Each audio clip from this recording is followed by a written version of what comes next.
comments on that. Again, we're talking to the creator of I Pet Goat 2. You can watch it at heliofant.com, HELIOFANT.com. Just amazing. Go there and certainly support the work he's doing, support independent media and research and things like this, because this is a major studio undertaking. You've done it with just yourself and a handful of others. But anyways, I'm ranting. What do you make of what I just said about this revelation of the method? Yeah. I don't know about that. Like, I'm learning this as I go along. I don't know what their intention is, but it's gotten pretty blatant. And so I think this film is about taking that symbolism that they have and throwing it back in their face. Like, I mean, this is just getting ridiculous. And like I said, I started the process where I didn't know much about it, and I'm learning as I go along. What's wonderful is I've read so many articles and stuff on, conspiracy websites and other websites, and people that know symbolism, people that know a lot more symbolism than I do, and telling me about symbolism that I didn't even know about in my film, which is kind of interesting. And so I just, I'm learning as I go along. But certainly, I think you know more about a lot of it than I do. I mean, I learned what I learned about conspiracy, actually. A lot of it I learned through the web, through people like you.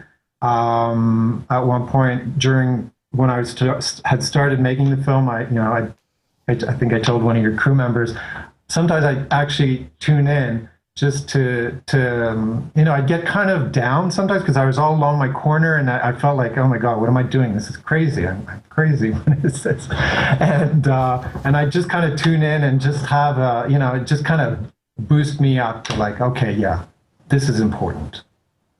Sure, because the system's all about isolating us, like that scene with the character who's laying there and doesn't even have their own mind and is almost in a waking dream or hallucinating, and then there's the snake plugged into their brain, almost sucking their brain or feeding off the fact that they're unconscious, and then being able to tune in and hear all the other callers and guests lets you know that there's a giant growing community of people who are discovering deeper layers of reality. Yeah, absolutely. It's like it's an organic process, and it's wonderful just to just kind of go online and read all these comments and see how it has stimulated debate. And a lot of people have gotten the meaning of what I was trying to say, and that's been very encouraging. And I think when did you release this? It was like the 23rd, June, the end of June, 23rd or 24th, I think we finished, and we had a kind of a little rap party with friends and stuff like that. So, yeah. Okay, well, that shows how things grow organically, sometimes fast, sometimes slow, sometimes in between. I didn't hear about this for a couple weeks after that until last week. And then since then, I'm just looking around doing research separately and seeing it pop up everywhere, positive, negative, everything in between, causing debate. And so it seems to just be really picking up steam. That's got to be a satisfying, very, very satisfying feeling. Have you had any, quote, mainstream or dinosaur media contact you about it yet? Well, I've had, like mostly it's been 3D magazines and 3D sites that have wanted interviews. And I've just submitted an article to a place in Colombia, of all places, for a journal that's actually given freely in the metro stations.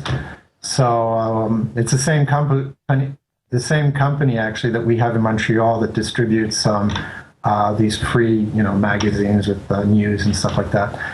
And so I submitted an article to them, and I need to do one also for a guy in Britain that does a lot of more mainstream journalism. I don't know if he'll like my answers, though, because he seems to think I did this only for publicity, like that the conspiracy aspect is only a gimmick to try to generate talk, and that it wasn't actually meant I didn't actually mean what I was saying. Well, yeah, I mean, notice how they do something to promote the new Batman movie. It's clearly exploitive. It's clearly hype, but that's okay. But then when we bring up something political that obviously is being driven by what we believe, but yeah, we put it out so it has an effect, so that we actually are able to reach out to people, that somehow is dirty. And that's the system trying to gatekeep the innate power of humans to communicate through art. Yeah, well, like you said, it seems to be the media is on a downward spiral. People are tuning out. They can see the conditioning. That's kind of reflected in the character that you were mentioning before, the serpent with the television head. That's the media. The mesmerizing and the I think I read a book by Michael Tsarian about the. I think he called them the word media actually came from Medes, which was a place in Persia, as I recall, and the Medes were actually, there were a lot of sorcerers that were consulted by the kings and queens and other powers. Yeah, that's where we get the term medium, calling a medium to talk to the spirit world. Yeah, that's right. So it's this, which indicates a kind of sorcery, a kind of a magician's trick, and certainly that's kind of what the media is. It's always trying to brainwash us, trying to keep us in a certain narrative. You know, don't step out of line. You're a kook. You're a conspiracy theorist. Don't say what you believe. You know, people will think you're crazy or you're, you know, whatever. It's so that's represented in that character there, and obviously the head of his name is Draco, that character, the snake character, and the head in the television. I don't know if you've noticed, but he's got all the symbols of money on his face and on his beard. It's all like dollar bills and stuff like that, and his eyebrows are actually taken from the dollar bill. And so he kind of represents the monetary system or the banking system acting through the media. And the snake part of him is actually can mean many things. I've read that the snake can represent technology, can represent obviously medicine. And so he's acting through all these things to keep the little Ludovic character that I called him. I called him Ludovic. And so he's acting through all these things to keep this little character in a sedated state. Going back to the Christ figure, I mean, it's almost like coming out of the womb or a rebirth or a death and a rebirth, coming out of that darkness. And it's on the, boatman, I guess Choron, or not even Greek, going back to the Egyptian. But there is no boatman. It's just the boat itself is taking him across the river. But instead of death, it's rebirth. Right. It's a form of resurrection. Right. The motif of resurrection was really important in Greek. Well, wasn't Christ in the Bible sent to hell to get the keys to death and slavery? It's almost like Christ is going through. That's right. So I mean. Yeah, and in Egyptian symbology, we have the sun god Ra in his boat, Anapa, and he travels the sky in his celestial boat, and he illuminates the sky. And in the evening, he goes into the underworld, and he's there during the night, and in the morning he rises again, and so it's a form of resurrection. And the Anubis. A boat, which is actually Anubis is a Greek god, but based off of an earlier Egyptian god called Anapa, and this is a deity that is guarding the gates of the underworld, and he weighs the souls of men and their hearts to and protects the souls of men as they travel through the underworld. And so I think it's a fitting image, but as I told you, I put the Christ figure in the center of the narrative, I think, to redress some of those. Sure, and expanding on that, I mean, the point is it just gets people thinking, because this, gets off into, like, the the wider world and all these archetypes. But I noticed that when the Christ figure comes out too, we see a big pyramid in the distance collapse. Right. Well, that's the main theme of the movie is basically the crumbling of the hierarchical world and the awakening of the hearts of men, you know, standing alone in their relationship to God without having any sort of intermediaries. And so the hearts of men awaken, and the world serving those hearts instead of trying to dominate them, instead of trying to control and oppress. And so the crumbling pyramid at the end is a just the crumbling of the hierarchical structure and this oppressive type of hierarchical structure. Obviously, there's always going to be some sort of hierarchy in organizations, but it won't be this manipulation, domination type of hierarchy. And you'll notice that the character is in a boat, the Christ character, and he just kind of sails through the scene, and he's witnessing, and he's actually not creating this. He's not destroying the pyramids. It's the sun that destroys the pyramids. The sun in the movie is representative of the divine, the source, the God, you know. It doesn't mean I'm a sun worshiper. I'm not trying to promote sun worshiping. I've never thought of, no, I understand, it's all archetypal. But I mean, I think the most powerful imagery is the CIA dealing drugs, you know, the big black army tanks, the drones, the programming, Bush dancing around. What did you mean by, I mean, I guessed at it, but what is Obama doing in the scene when he looks at the flower? I think it embodies a lot of things, but to me, it's like the little girl is holding this apple, and it represents all these kind of inward divisions that are cultivated in us to always to keep us in our place, so that we are always feeling shame or inadequacies or guilt.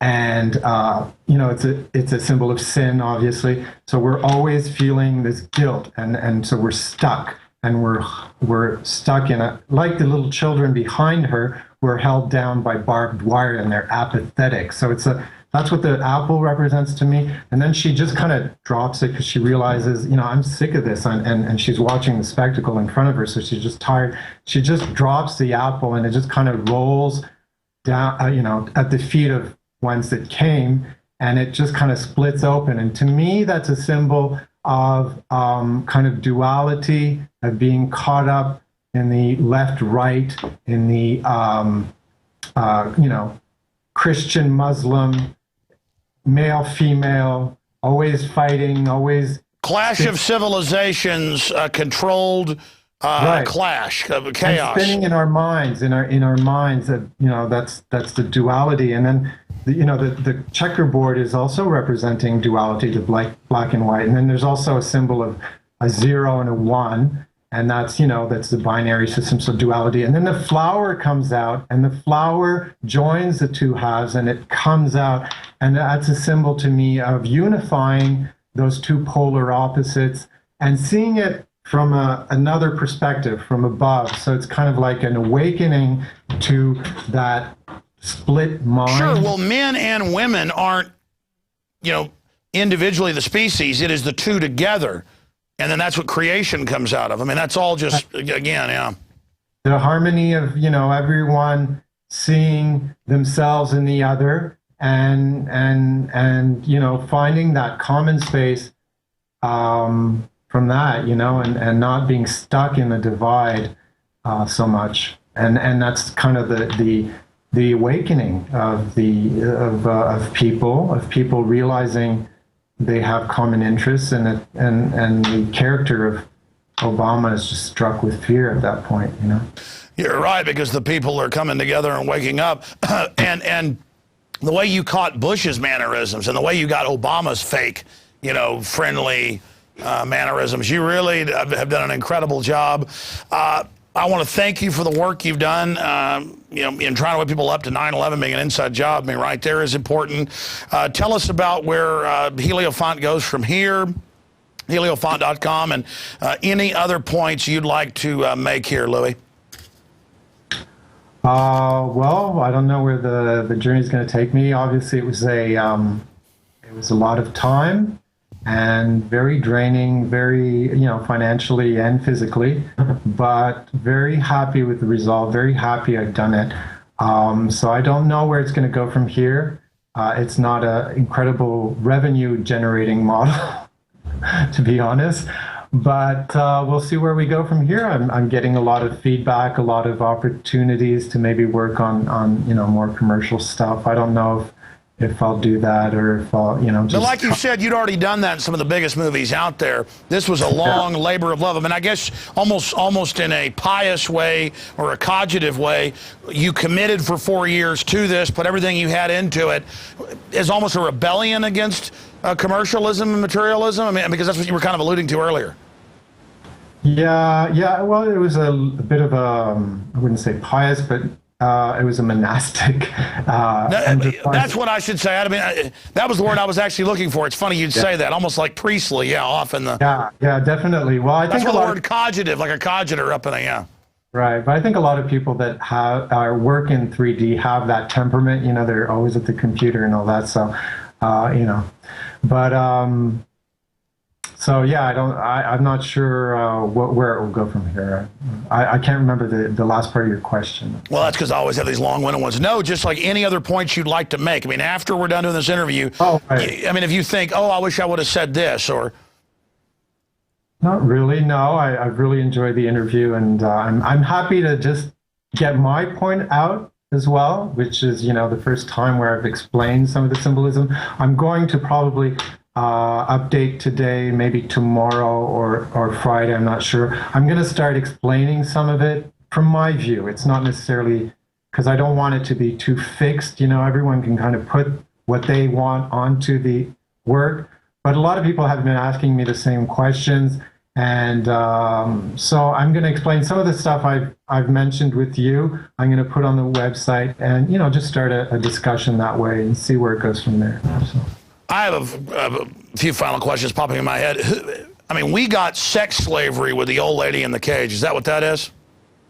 Yeah, well, that for me, that can be a lot of things, but it's not necessarily slavery. It's suffering around the sexual issues. So it can be, in the beginning, she's looking down. So it can be a sort of, overindulgence in sex, or maybe it's also an obsession with sex, or maybe it's also an obsession with repressing sex, kind of that old nun that's, you can't have sex, you can't, Or vanity almost, like people get obsessed with how they look. Right, as well, because that I think for some people, they've told me it brings up the fear of, getting old and, not pleasing anymore, not being able to have sex. And so she's getting old. So I think it brings up a lot of stuff for people that way. But basically she goes through the piece where she's kind of looking down and then she gets, she's in a kind of a shameful place because it's dingy and dark.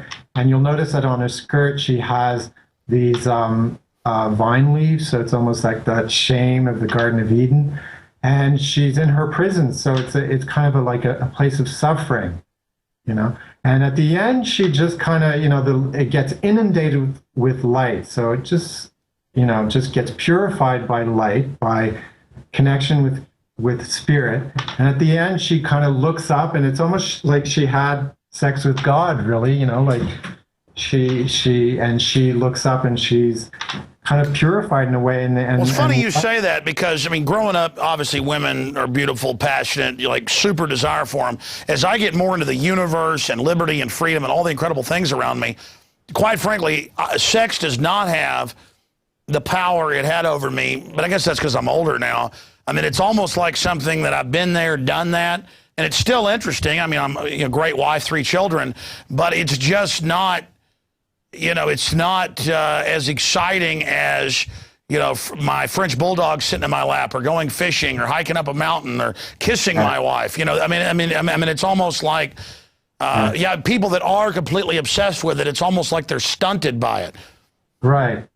Yeah. Well, the point is, if you're, I think the point is if you're in a place of suffering and you're, if it's an escape or something like that, and you're in a place of suffering, you're not allowed to have it because of your religious ideas and stuff like that, there can be a lot of suffering around sex. I thought it was important to put it in the piece. Well, I didn't even think about it. It just kind of visually came to me. Well, sure, even in the porn industry, I read about how unhappy those people are.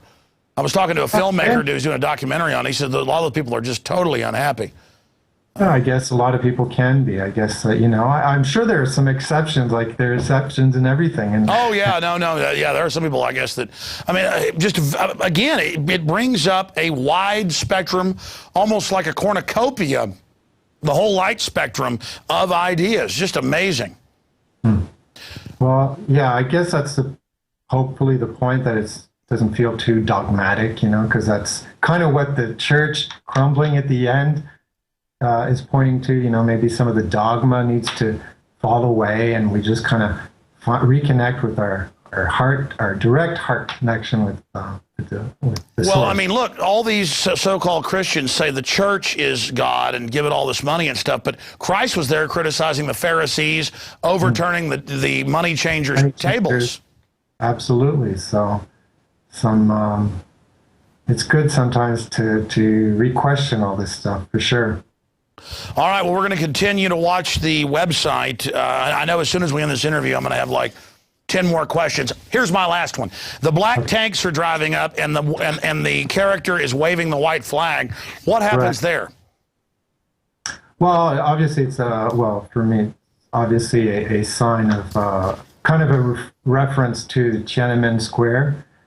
So she just kind of represents the Asian sphere, I guess, because she's got that tiger on her back, so it's the Asian tiger, and it's just that I guess it could represent a lot of things. I thought about maybe it represents China, like that repressive regime, or she's also got like some nuclear anti-nuclear symbol on her cheek, so it could have to do a bit to do with Japan and how that's being repressed, all that terrible radiation seeping out, and they're not allowed to talk about it. And then who is that comes over to her, that skeleton character? Who is he?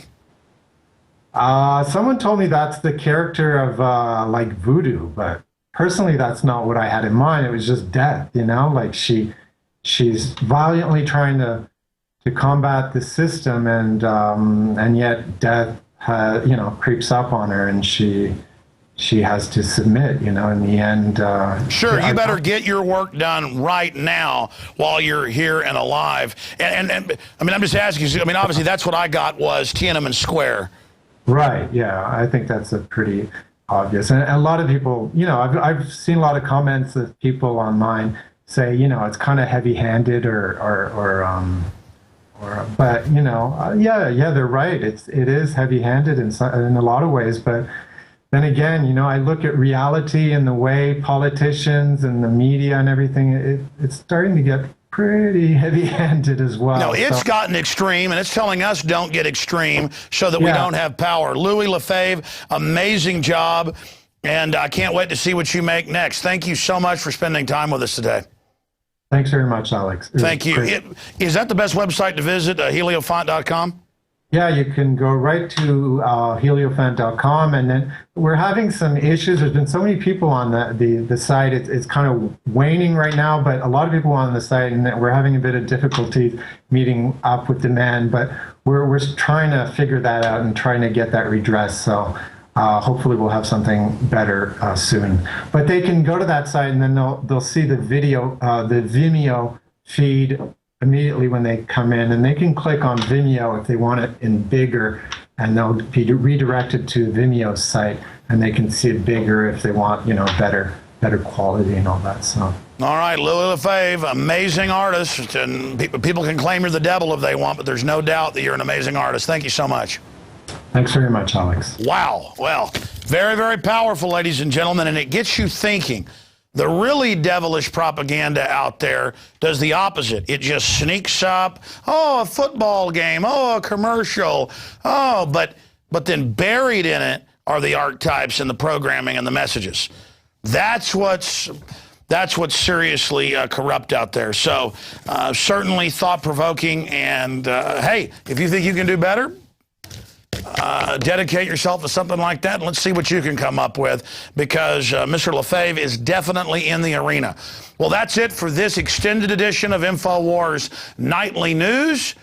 Until tomorrow night, or tomorrow when I'm on the radio, we will see you then, hopefully. Please spread the word about Infowars.com and PrisonPlanet.tv, because the system is definitely starting to pay even bigger attention to us, and we are under attack, and we wouldn't even be here if it wasn't for all of you. And think of all the artists, all the researchers, all the ideas from a wide spectrum. Doesn't mean we agree with it all, that we bring to you here. This is all about the labor of love. It's all about the passion. It's all about really trying to discover the secrets of the universe and reality. That's what we're doing here. Doesn't mean we have all the answers, far from it, but we're questing after those answers, and we know we're not going to get it out of the mainstream systems 9 times out of 10. Great job to the crew as usual. I'm Alex Jones signing off.